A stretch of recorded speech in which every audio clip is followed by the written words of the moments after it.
There is no such thing as a good tax. ये बात Winston Churchill ने कही थी। वो यूनाइटेड किंगडम के एक बहुत फेमस प्राइम मिनिस्टर हैं। आई एम श्योर बहुत लोग चर्चिल की बात से सहमत होंगे। जब भी आप पैसा कमाते हैं, चाहे वो सैलरी, बिजनेस या फिर इन्वेस्टमेंट से ही क्यों ना हो, टैक्स तो देना ही पड़ता है, वेदर यू लाइक इट और नॉट। बट क्या आपको पता है there are certain legal ways जिससे आप अपने टैक्स बर्डन को कम या फिर जीरो भी कर सकते हैं। Hello and welcome to ET Money Hindi. आज के वीडियो में हम डिस्कस करेंगे कि कैसे आप अपने टैक्सेस को इफेक्टिवली मैनेज कर सकते हैं और कैसे अपने रिटर्न्स को मैक्सिमाइज कर सकते हैं। हम इस वीडियो में 3 केसेस डिस्कस करेंगे जहां इन्वेस्टर्स को टैक्स बचाने में मदद मिल सकती है। इस वीडियो में हम पहले फिक्स्ड डिपॉजिट की बात करेंगे, फिर लिक्विड फंड्स और लास्ट में इक्विटीज की।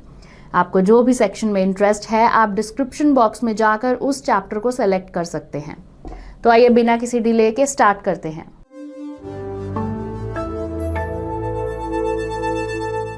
In the past, debt funds were always better options than FDs.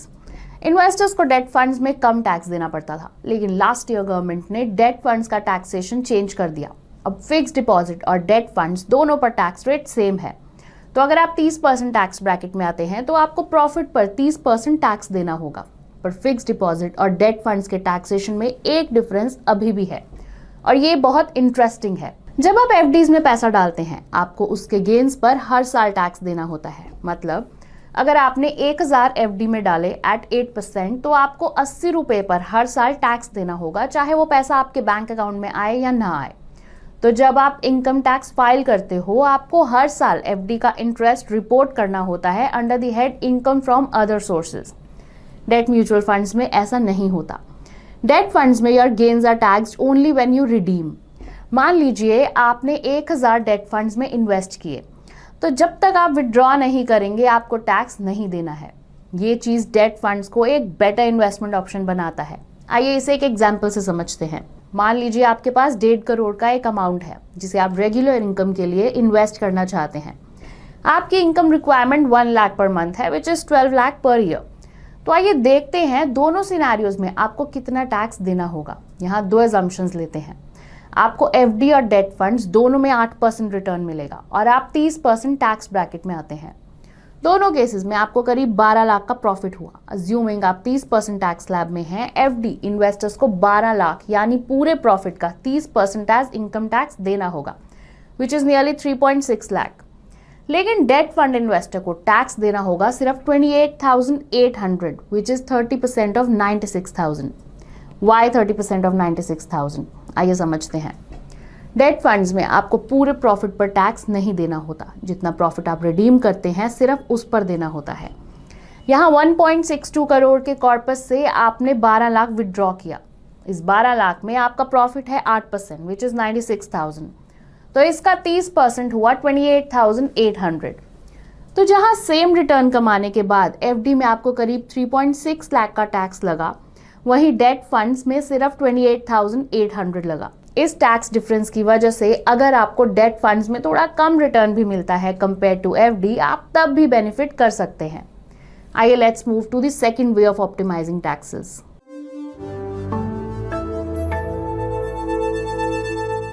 इससे पहले कि हम टैक्सेशन पर आए, पहले ब्रीफली इन कैटेगरीज के बारे में समझते हैं। लिक्विड फंड्स एक तरह के डेट फंड्स होते हैं जो शॉर्ट टर्म एसेट्स में इन्वेस्ट करते हैं, जैसे treasury bills, government securities, repos, certificate of deposit या कमर्शियल पेपर। सेबी के नॉर्म्स के मुताबिक लिक्विड फंड सिर्फ उन डेट और मनी मार्केट सिक्योरिटीज में इन्वेस्ट कर सकते हैं जिनकी मैच्योरिटी 91 दिन तक की होती है। पर इन फंड्स में आप कब इन्वेस्ट कर सकते हैं? आप लिक्विड फंड्स यूज कर सकते हैं to park your emergency funds, या फिर तब इन्वेस्ट कर सकते हैं जब आपको एफडी से बेटर रिटर्न्स चाहिए। पर यह क्लैरिटी नहीं है कि पैसे की जरूरत कब पड़ेगी।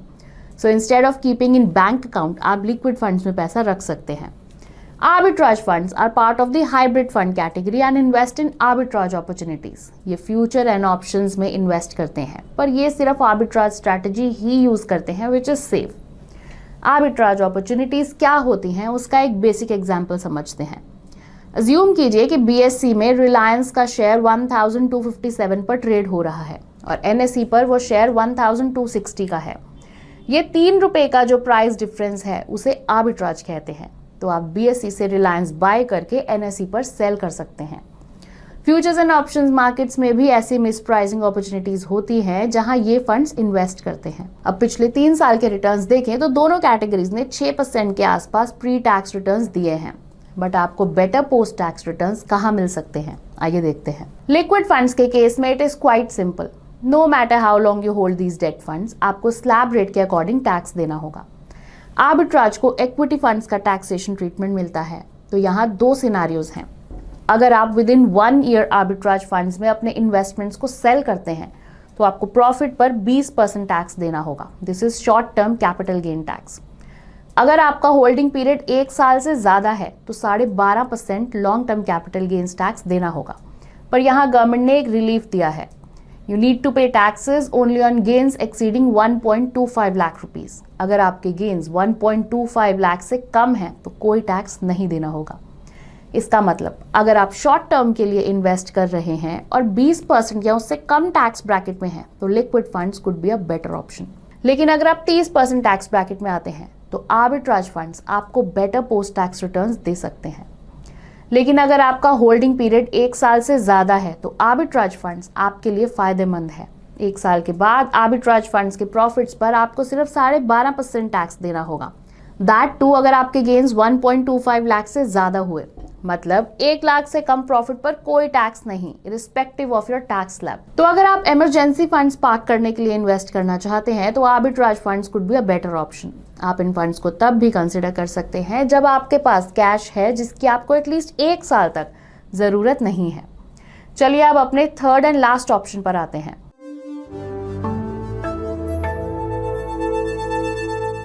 जैसा कि हमने लास्ट पॉइंट में डिस्कस किया था, लॉन्ग टर्म कैपिटल गेन्स में 1.2 लाख रुपीस का एग्जेम्पशन मिलता है एवरी फाइनेंशियल ईयर। इस एग्जेम्पशन को यूज करके आप इक्विटीज में काफी हद तक टैक्स सेव कर सकते हैं।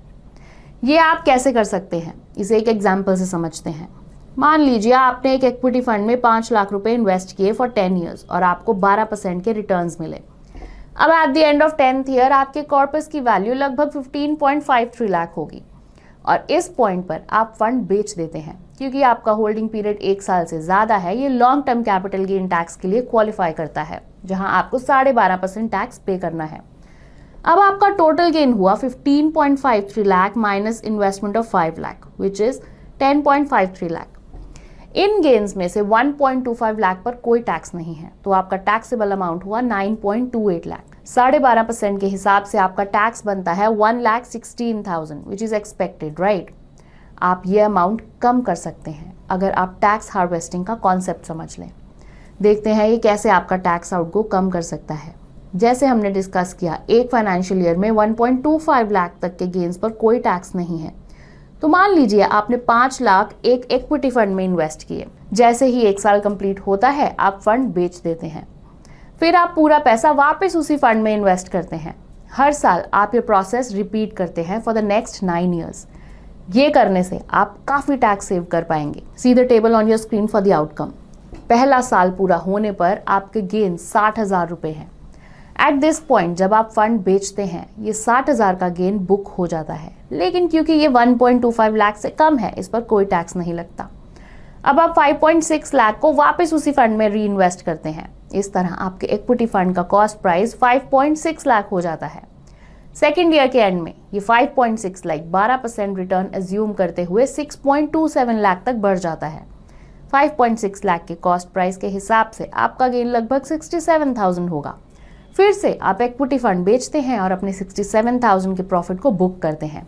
अब क्योंकि ये अमाउंट भी 1.25 लाख से कम है, इस पर भी कोई टैक्स नहीं लगेगा। ये प्रोसेस आप 10 साल फॉलो करेंगे तो आप अपना टैक्स सेव कर सकते हैं। 7 साल तक आपका टैक्स 0 होगा because it is below the exemption of 1.25 lakh.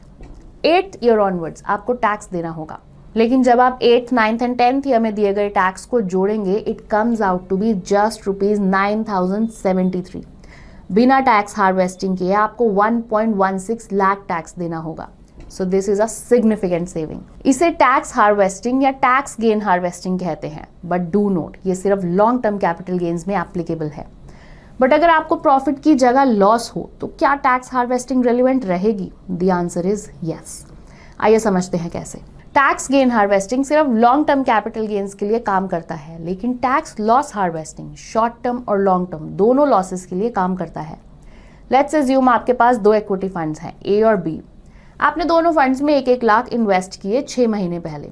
6 महीने बाद फंड ए की वैल्यू 80,000 हो गई ड्यू टू मार्केट करेक्शन, लेकिन फंड बी का इन्वेस्टमेंट बढ़कर 1,20,000 हो गया। एट दिस पॉइंट आप फंड बी सेल करके 20,000 का गेन बुक करते हैं।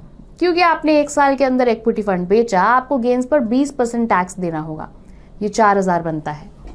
अब टैक्स लॉस हार्वेस्टिंग आपको ये टैक्स बचाने में मदद कर सकता है। देखते हैं कैसे।